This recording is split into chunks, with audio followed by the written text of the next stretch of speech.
হাইকোর্টের অনুমতির পর শুক্রবার মালদহের মোথাবাড়িতে পৌঁছলেন বিরোধী দলনেতা শুভেন্দু অধিকারী। মোথাবাড়ি থানা এলাকায় পরিদর্শন করেন নন্দীগ্রামের বিধায়ক। বাড়ি বাড়ি আক্রান্তদের সঙ্গে দেখা করেন তিনি। আক্রান্তদের সঙ্গে কথা বলে পাশে থাকার আশ্বাস দেন বিরোধী দলনেতা। মোথাবাড়িতে দাঁড়িয়েই এনআইএ সিবিআই তদন্তের দাবি জানান রাজ্যের বিরোধী দলনেতা শুভেন্দু অধিকারী।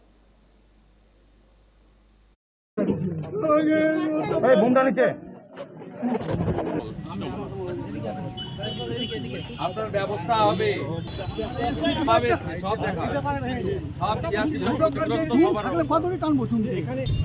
আপনাদের যারা ক্ষতি করেছে তাদের কাউকে গ্রেপ্তার হয়েছে না হয় তাদেরকে গ্রেপ্তার করা হয়। যাকে দেখা গেছিল গ্রেপ্তার হয়নি। আমাদের এখানকার 6 জন এফআইআর করে পুলিশ ইনঅ্যাকশনের জন্য উচ্চ আদালতে গেছে। আমরা আইনি লড়াই করব। আর যাদের যা ক্ষতি হয়েছে আমরা অ্যাসেস করেছি, এখানে প্রায় 20 লক্ষ টাকা মতো ক্ষতি হয়েছে। আমরা প্রায় 8-10 লক্ষ টাকা আজকে ক্ষতিপূরণ দিয়েছি প্রত্যেককে 50% করে, বাকিটাও আমরা দেব। ওদেরকে নাকি চিহ্নিত করা গেছে সামিনা ইয়াসমিনের কি ওনার কথা বলবেন না, ওনার কথা বলবেন না। এখানে উনি 48,000 ভোটে হেরেছেন লোকসভা ভোটে। ওনার মূল উদ্দেশ্য হচ্ছে এইসব করে এখানে 66% মুসলিম ভোট আছে কনসলিডেট করা। মানে এটা ওনার কথা বলবেন না। এটা পরিকল্পনা করে পরিকল্পনা তো আছেই। এখানে তো ঈশা খান চৌধুরী 48,000 লিড পেয়েছে।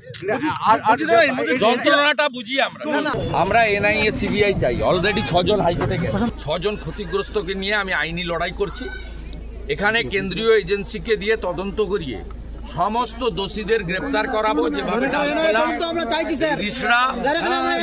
করেছি ঠিক একইভাবে মোথাবাড়িতে পার্মানেন্ট শান্তি প্রতিষ্ঠার দায়িত্ব বিরোধী দলনেতা।